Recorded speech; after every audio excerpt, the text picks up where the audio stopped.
2400 കോടിയുടെ വികസന പദ്ധതി പാലക്കാടിൻ്റെ മണ്ണിൽ പ്രഖ്യാപിച്ചുകൊണ്ട് തെരഞ്ഞെടുപ്പിൽ സ്ഥാനാർത്ഥിയായിട്ട് നിന്ന ഒരാളാണ് ഞാൻ. കേരളത്തിൻ്റെ ഭൂമികയിൽ ആദ്യമായിട്ടൊരു ആരോഗ്യ മാനിഫെസ്റ്റോ ഞാൻ പുറത്തിറക്കി, ഒരു യുവ മാനിഫെസ്റ്റോ ഞാൻ പുറത്തിറക്കിയിട്ടുണ്ടായി.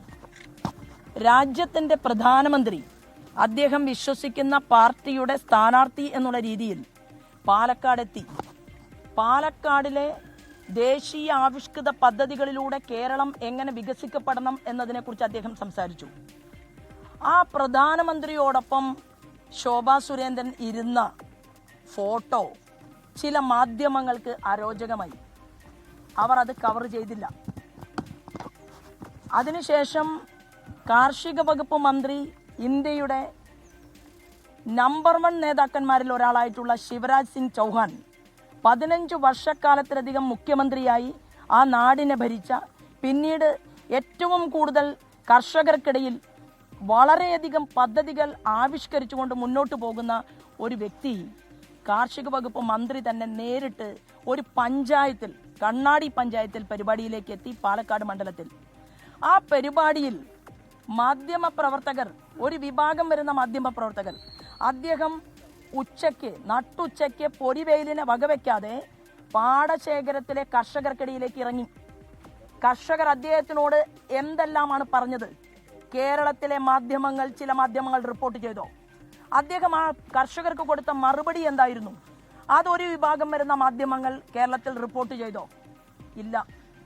അതിനെ തുടർന്ന് ആ പരിപാടിക്കും ശേഷം ഈ കേരളത്തിൽ ഇത്രയേറെ കർഷക ആത്മഹത്യകൾ നടന്നതിനു ശേഷം കേരളത്തിലേക്ക് 3 ദിവസം കൊണ്ട് ഇവിടുത്തെ നെല്ലിന് പണം കേന്ദ്ര ഗവൺമെന്റ് കൊടുക്കുന്നുണ്ടെന്നും, എന്തുകൊണ്ടാണ് കേരളത്തിൽ മാത്രം ഇങ്ങനെ 3 മാസവും 2.5 മാസവും കഴിഞ്ഞ് നിങ്ങളുടെ നെല്ല് ഈ ഗവൺമെന്റ് വാങ്ങുന്നത്?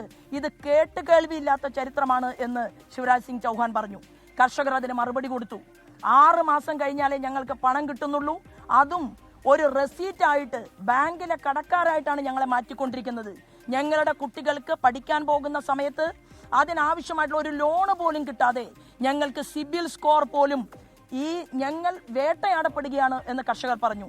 ഏതെങ്കിലും ഒരു വിഭാഗം വരുന്ന മാധ്യമങ്ങൾ അത് കേരളത്തിൽ റിപ്പോർട്ട് ചെയ്തോ? ചെയ്തില്ല.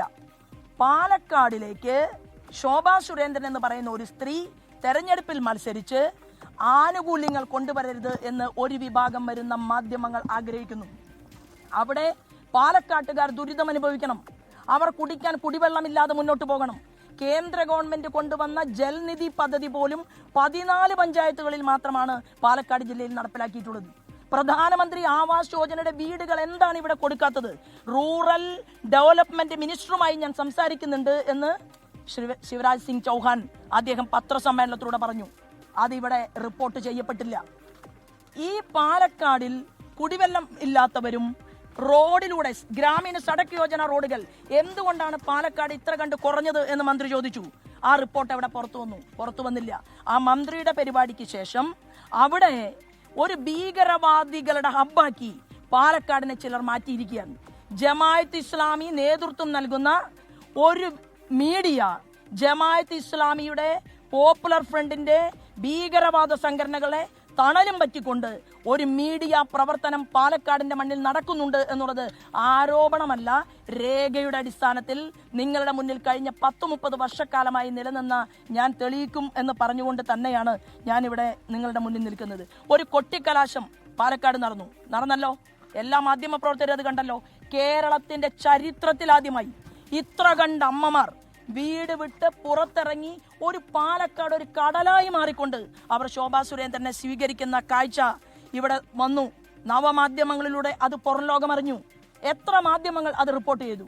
എന്തുകൊണ്ട് 30 വർഷം കഠിനാധ്വാനം ചെയ്ത ഒരു സ്ത്രീയെ കേരളം അംഗീകരിച്ചിരിക്കുന്നു എന്നുള്ള ഒരു വരി പോലും വാർത്ത ആ കൊട്ടിക്കലാശത്തെ തുടർന്ന് ഉണ്ടായില്ല എന്നുള്ളത് അങ്ങേ അറ്റം വേദനാജനകമാണ്. ഇത് ആപൽകരമാണ് എന്ന് പറയാൻ കൂടി ഞാൻ ഈ അവസരത്തെ ഉപയോഗപ്പെടുത്തുകയാണ്. മറ്റൊന്ന്, മാധ്യമപ്രവർത്തകരെല്ലാവരും ചേർന്ന് പോയല്ലോ ഒരമ്മയെ കാണാൻ. ആ അമ്മ പൈസ വാങ്ങി എന്നായിരുന്നു ആദ്യത്തെ കമന്റ്. കാളപ്പെറ്റു എന്ന് കേൾക്കുമ്പോഴേക്കും കയറെടുത്തോടി. അത് കഴിഞ്ഞ് അമ്മയുടെ വീട്ടിലേക്ക് പോയി. 70 വയസ്സ് കഴിഞ്ഞ മകന് മാനസിക അസുഖമുള്ള, ഒരു ജോലി പോലും ചെയ്യാൻ പറ്റാത്ത, ഒരു വരുമാനവും കുടുംബത്തിലില്ലാത്ത ഒരു പാവപ്പെട്ട സാധു സ്ത്രീ അമ്മയെ അവർ തന്നെ പറഞ്ഞു, ഞാൻ ഏത് സ്ഥാനാർത്ഥി വന്നാലും മരുന്നിന് പണം ചോദിക്കുന്ന ഒരാളാണ് എന്ന് അവർ തന്നെ പറഞ്ഞു. പക്ഷെ എന്താ റിപ്പോർട്ട് പുറത്തു വന്നത്? ആ അമ്മയ്ക്ക് പണം നൽകി. ആരാണ് പണം നൽകിയത്? പണം നൽകിയതിന്റെ രേഖ എവിടെയാണ്? ഉണ്ടായില്ല. പക്ഷെ വലിയ രീതിയിൽ നിങ്ങൾ ഒരു കഥ കെട്ടിച്ചമച്ച് അത് കേരളത്തിന്റെ മണ്ണിൽ നിങ്ങൾ പടർത്താൻ ശ്രമിച്ചു.